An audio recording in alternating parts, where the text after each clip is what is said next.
Ya, shalom saudara. Ya, kita bersyukur pagi ini kita bangun dengan tubuh yang sehat, tidak kurang satu apapun, semua karena anugerah Tuhan. Iya, kita akan sama-sama belajar firman Tuhan. Kita baca bersama saudara ya di dalam Efesus pasal yang kelima. Ya, Efesus pasal yang kelima. Saya pengen kita mulai baca ayat yang ke-14. Efesus 5 mulai ayat 14 dikatakan di sana. Itulah sebabnya dikatakan, bangunlah hai kamu yang tidur dan bangkitlah dari antara orang mati dan Kristus akan bercahaya atas kamu. Ayat 15, karena itu perhatikanlah dengan seksama bagaimana kamu hidup. Janganlah seperti orang bebal tetapi seperti orang arif, dan pergunakanlah waktu yang ada karena hari-hari ini adalah jahat. Firman Tuhan berkata, ya bangunlah hai kamu yang tidur dan bangkitlah dari antara orang mati karena Kristus akan bercahaya atas kamu. Saudara kita yang telah ditebus oleh darah Yesus, kita yang telah angkat oleh Tuhan ya dari hidup lama kita ditebus menjadi hidup yang baru di dalam Dia. Karena itu setiap orang yang sudah ditebus oleh darah Yesus ya kita harus ya bangkit hidup kita.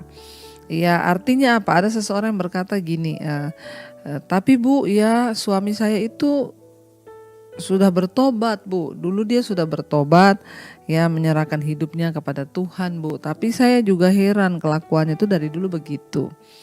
Saya bilang, Ibu, kalau orang itu sudah bertobat, menyerahkan hidupnya pada Tuhan, yang pertama terlihat itu apa? Hidupnya itu berubah, dia mengalami perubahan. Ya, kalau hidupnya belum berubah, walaupun sudah didoakan, ditumpang tangan, ya, tapi kalau tidak berubah itu namanya dia belum sungguh-sungguh, ya, bangkit, dia belum sungguh-sungguh bangun dari tidur, ya. Kita sudah menerima Yesus, ya, dan Dia akan bercahaya atas kita. Karena itu dikatakan bangunlah hai kamu yang tidur, bangkitlah ya hai kamu yang mati. Ya jangan tertidur ya iman kita saudara, jangan tertidur rohani kita apalagi mati. Karena banyak orang menyebut dirinya Kristen tapi sesungguhnya imannya itu mati. Sebab firman Tuhan bilang iman tanpa perbuatan itu mati. Jadi apa tandanya orang Kristen yang mati? Itu dia perbuatannya tidak melakukan firman Tuhan. Ya, ketika kita masih hidup dalam sungut-sungut, amarah, kepahitan, kebencian, pertikaian, setiap hari ribut, berantem dalam rumah tangga, maka itu artinya kita ini masih tertidur, iman kita masih mati. Ini yang firman bilang, bangunlah hai kamu yang tidur, bangkitlah dari antara orang mati. Kalau hidup saudara berkata sudah kenal Yesus tapi Tuhan belum bercahaya atasmu. Sehingga yang mabuk masih mabuk, yang merokok masih merokok, yang judi masih judi. Ya, yang ibu-ibu yang cerewet masih cerewet, sehingga ya tidak ada perubahan dalam kehidupan kita. Apa tanda dari orang itu sungguh-sungguh ya Kristus sudah bercahaya atas hidupnya? Dia bangun dari tidur, dia bangkit dari orang mati rohani. Sampai kapan saudara kita mau hidup kayak gini-gini terus? Sampai kapan kita mengaku mengikuti Yesus, percaya Yesus tapi gak ada perubahan dalam hidup kita? Ya dunia ini terus berjalan. Hidup kita terus berjalan, usia kita semakin bertambah. Kita juga gak pernah tahu sampai kapan Tuhan beri kita hidup. Tetapi yang terpenting sebenarnya ayo kita mengalami perubahan di dalam hidup ini. Karena firman ini berkata, ya bangun hai kamu yang tidur, bangkit dari antara orang mati, supaya Kristus bercahaya atas kita. Biar orang di sekeliling kita melihat cahaya Kristus itu dengan apa? Hidup kita yang diubahkan. Ayat ini berkata saudara, karena itu perhatikanlah dengan seksama bagaimana kamu hidup. Janganlah seperti orang bebal tapi seperti orang arif. Ayat ini berkata, bagaimana cara kita ini tahu kita sudah bangkit dari kematian rohani? Bagaimana cara kita tahu bahwa kita ini sudah bangun dari orang yang tidur rohaninya? Yaitu perhatikan dengan seksama. Artinya apa? Mari kita introspeksi diri. Tidak usah introspeksi orang lain. Introspeksi diri kita. Apakah sebagai pengikut Yesus saya ini sudah berubah? Itu yang dikatakan perhatikan dengan seksama bagaimana kamu hidup. Ya, mari kita introspeksi diri kita. Nggak usah terlalu mengintrospeksi diri orang lain. Nggak usah peduli dengan orang lain. Ada orang tuh konseling ke saya, saudara. Bu, saya tuh benci banget bu sama kakak saya. Soalnya ya bu, dia sudah bercerai terus dia kawin lagi. Rasanya saya itu ya benci lihat mereka. Saya bilang, ya kenapa kamu tersandung dengan orang lain? Biarkan. Ya maksudnya ya selama kamu ada waktu untuk menasehati, nasihati dengan kasih. Tetapi jangan kamu akhirnya benci karena lihat orang lain berdosa. Mending hari-hari ini kita pakai untuk memperhatikan bagaimana kita hidup. Sudahkah kita ini hidup berkenan kepada Tuhan? Sudahkah kita ini melakukan apa yang baik? Sudahkah kita bangun dari tidur? Sudahkah kita bangkit dari antara orang mati? Karena ini serius, saudara. Tuhan suruh kita bangkit dari kematian rohani, dia suruh kita bangun dari tertidur rohani. Jangan sampai kita ini cuma sibuk memperhatikan keadaan orang lain. Itu orang kok hidupnya begini ya, itu orang kok kayak gini ya, itu orang kayak gini ya. Tapi kita lupa memperhatikan bagaimana cara kita hidup, sehingga kita cuma sibuk menghakimi orang. Kita lupa ya memperhatikan dengan seksama bagaimana cara kita hidup.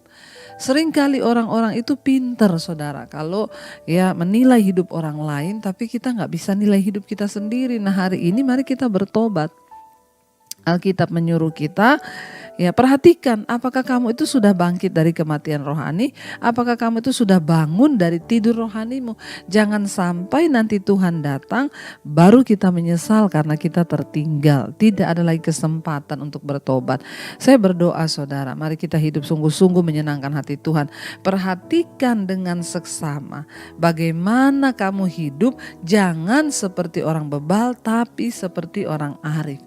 Apa itu orang bebal? Orang yang tahu kebenaran tapi nggak mau melakukan. Apa itu orang bebal? Orang yang tahu aku ini berdosa tapi nggak mau bertobat. Itu artinya orang bebal. Sudah tahu kebenaran tapi pura-pura tidak mau melakukan. Sudah tahu bahwa ya kepahitan itu dosa, terus saja dihidupi. Sudah tahu bahwa mabuk itu dosa, terus saja mabuk. Sudah tahu merokok itu dosa, terus saja merokok. Sudah tahu berbohong itu dosa, terus saja berbohong. Tidak pernah ada perubahan. Sudah tahu selingkuh itu dosa, terus saja berselingkuh. Sudah tahu bahwa homoseksual itu dosa, terus saja hidup di dalamnya. Sudah tahu jadi pelakor itu dosa, terus saja mengganggu suami orang. Saudara, mari kita berubah. Jangan sampai firman Tuhan berkata kita ini menjadi orang-orang fasik. Ya, orang bebal yang tahu kebenaran tapi nggak mau berubah. Itu artinya engkau tidur, walaupun engkau Kristen, ya walaupun engkau mendengarkan firman Tuhan sekalipun. Makanya ada orang-orang datang berkata, Bu, itu ya saudara saya kelakuannya nggak berubah. Padahal dia itu tiap hari dengar khotbah Bu Debi loh. Ya bukan soal dia dengar siapa, mau dia dengar Tuhan Yesus sekalipun, buktinya aja Yudas yang bersama-sama dengan Yesus tiap hari dengar khotbahnya Yesus, kurang berkuasa apa Tuhan Yesus. Tapi dasar memang orang inilah yang menutup hatinya, menjadi orang bebal, tidur rohaninya. Makanya bersama Tuhan Yesus pun tidak mungkin dia bisa berubah, karena memang hidupnya yang tidak mau berubah. Saudara, mari kita sungguh-sungguh menyadari. Mari kita sungguh-sungguh introspeksi diri. Ayat ini berkata, ya perhatikan dengan seksama bagaimana hidupmu. Selama masih ada waktu. Tuhan suruh kita perhatikan hidup kita. Dan bukan hanya itu dikatakan di sana. Dan pergunakanlah waktu yang ada karena hari-hari ini adalah jahat. Kita diberi waktu sehari 24 jam. Untuk apa kita pakai waktu kita? Kita diberi waktu sehari 24 jam, setahun 365 hari. Untuk apa kita pergunakan? Mari kita maksimalkan hidup untuk berdampak bagi keluarga, untuk berdampak bagi orang lain. Jangan sia-siakan waktumu dengan bermain handphone, ya main game, melakukan hal-hal yang tidak berkenan. Saudara, mari kita bertobat. Kita sungguh-sungguh percaya bahwa Tuhan melihat hidup kita, Tuhan maha mengetahui hidupmu, jadi tidak ada satupun yang bisa engkau sembunyikan dari Tuhan. Mari kita mau terus sungguh-sungguh introspeksi, kita mau sungguh-sungguh terus berubah karena Dia Tuhan yang paling tahu hidup kita. Dia Tuhan yang paling mendengar, Dia Tuhan yang melihat segala sesuatu. Pergunakan waktumu saudara, sehari 24 jam, setahun 365 hari, kita pakai untuk memuliakan Tuhan. Hitung hari-hari kita agar kita semakin hari semakin hidup dengan bijaksana. Mari kita mau tundukkan kepala, kita mau sama-sama berdoa. Terima kasih Bapa, ajar kami untuk memperhatikan hidup kami. Bahkan mempergunakan waktu-waktu di hidup kami untuk memuliakan nama Tuhan. Perlengkapi setiap kami sampai pada kedatangan-Mu Tuhan. Kami boleh kedapatan berkenan. Terima kasih Bapa. Ini hidup kami bawa kepada-Mu hari ini. Ajar kami untuk terus berubah. Mari katakan bersama pujian ini saudara di hadapan Tuhan. Ajar kami Tuhan menghitung hari-hari agar kami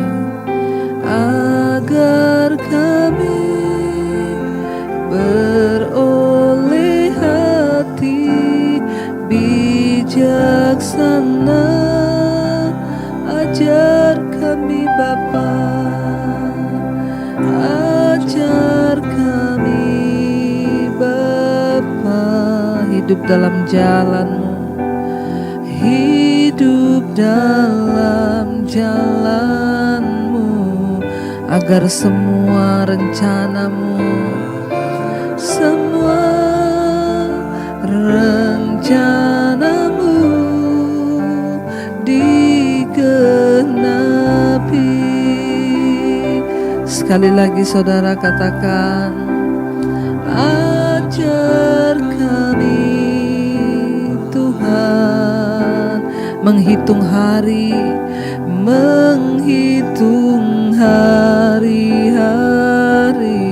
agar kami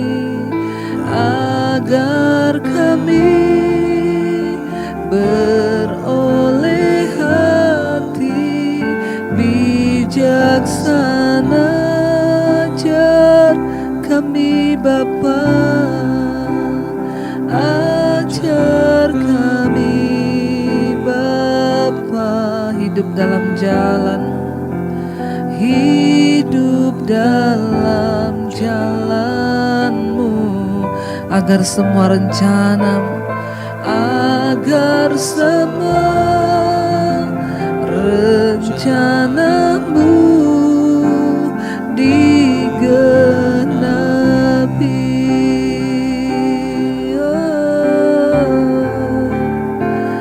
Genapi rencana-Mu Tuhan. Ini hidup kami, ajar kami taat dan setia. Ajar kami hidup dengan bijaksana di hadapan Tuhan. Ajar kami mempergunakan waktu-waktu kami dengan benar. Karena kami tahu waktu-waktu ini adalah waktu-waktu yang singkat. Tuhan ajar kami untuk melakukan firman-Mu, untuk terus hidup menyenangkan Engkau dan terus berkenan di hadapan Tuhan.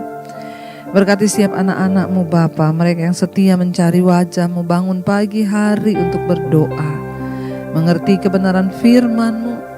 Perlengkapi setiap anak-anak-Mu Tuhan, bawa mereka untuk senantiasa taat, setia kepada Tuhan, mengerti rencana dan kehendak-Mu dalam hidup mereka, supaya mereka terus menyenangkan hati-Mu Bapa. Pakai setiap kehidupan kami Tuhan, di dalam pekerjaan kami, studi, kuliah, sekolah kami, apapun kami menyenangkan Tuhan. Berkati mereka yang bekerja, Tuhan sertai, tutup bungkus dengan kuat kuasa darah-Mu Bapa, agar apa yang kami lakukan dengan tangan kami berhasil.